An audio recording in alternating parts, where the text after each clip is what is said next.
With rheumatoid arthritis, the signs of inflammation are more subtle. You can't appreciate any color change, but notice there is joint swelling.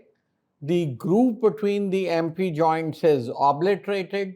So you have more subtle signs of inflammation in chronic arthritides like rheumatoid arthritis. One of the clinical pearls that I would like to emphasize here is polyarthralgia is not a diagnosis. Unfortunately, you see it written in many prescriptions. What it describes is a symptom when you have multiple joint involvement. So one should refrain from using the word polyarthralgia as a diagnosis. It just refers to or alludes to symptoms. So we've been talking about approach to joint pains. We started with the broad universe of musculoskeletal pains. I did mention that there is more to musculoskeletal system than the joints. We have tendons, we have bursa, we have ligaments, we have fascia, and then you pinpoint whether you are dealing with joints, and then you pinpoint whether you are talking about inflammation objective or no visible inflammation, what are dubbed as arthralgias. With inflammation, we are dealing with arthritis, and the signs of inflammation could be florid as in gout or could be more subtle. Now let's focus on arthritides in particular, and this is a listing of the spectrum of arthritides. The commonest arthritis that you encounter in clinical practice is osteoarthritis.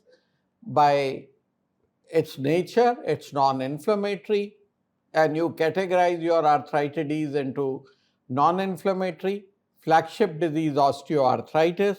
Then you have the inflammatory arthritides, in which you have rheumatoid topping the list.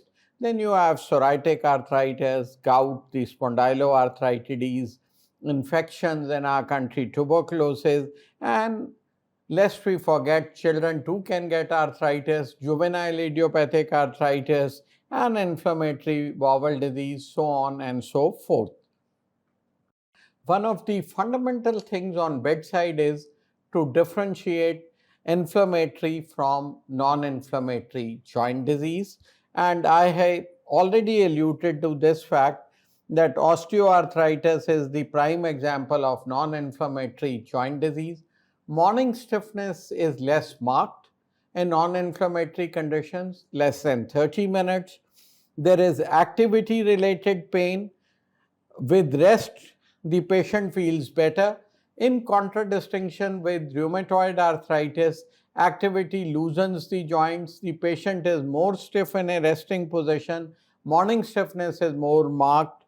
Then you have spontaneous ups and downs with inflammatory arthritides, and acute phase reactants like ESR, like CRP are elevated in inflammatory joint diseases. One caveat: osteoarthritis is a disease of the elderly, and ESRs may increase with increasing age.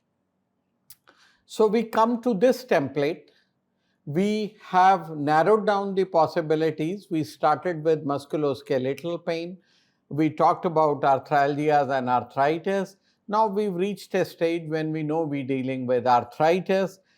Two groups, non-inflammatory, inflammatory, and let's focus on the inflammatory arthritides, and you count the number of joints. The reason for counting the number of joints is that it helps you in differential diagnosis.